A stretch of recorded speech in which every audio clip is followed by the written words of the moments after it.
തിരുവനന്തപുരം ബാലരാമപുരത്ത് കുഞ്ഞിനെ കിണറ്റിൽ എറിഞ്ഞു കൊലപ്പെടുത്തിയ കേസിൽ അമ്മ ശ്രീധുവിനെ കോടതി 14 ദിവസത്തേക്ക് റിമാൻഡ് ചെയ്തു. തമിഴ്നാട്ടിൽ നിന്ന് ബാലരാമപുരം പോലീസാണ് ഇന്നലെ ശ്രീധുവിനെ അറസ്റ്റ് ചെയ്തത്.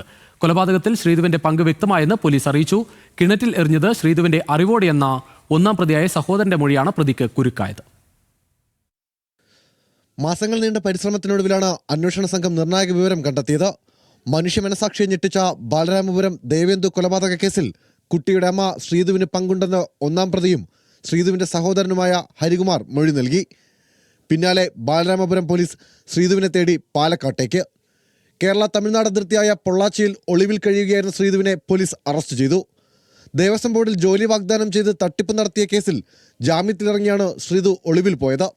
ദേവേന്ദു കൊലപാതകം ശ്രീധുവിന്റെ കൂടി അറിവോടെ നടന്നതാണെന്ന് തടവിൽ കഴിയുന്ന ഹരികുമാർ പോലീസിനോട് പറഞ്ഞു.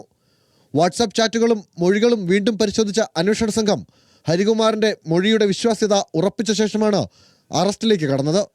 തിരുവനന്തപുരത്ത് എത്തിച്ച ശ്രീധുവിനെ നെയ്യാറ്റിൻകര 1ാം ക്ലാസ് മജിസ്ട്രേറ്റ് കോടതി 14 ദിവസത്തേക്ക് റിമാൻഡ് ചെയ്തു. 2025 ജനുവരിയിൽ ബാലരാമപുരത്തായിരുന്നു ശ്രീധുവിന്റെ മകൾ 2.5 വയസ്സുകാരിയായ ദേവേന്ദുവിനെ കിണറ്റിലെറിഞ്ഞ കൊന്ന സംഭവം ഉണ്ടായത്. കുട്ടിയെ കാണാനില്ലെന്ന വാർത്തയ്ക്ക് പിന്നാലെ പോലീസ് നടത്തിയ അന്വേഷണത്തിലാണ് കിണറ്റിൽ മരിച്ച നിലയിൽ കുട്ടിയെ കണ്ടെത്തിയത്. ന്യൂസ് മലയാളം, തിരുവനന്തപുരം.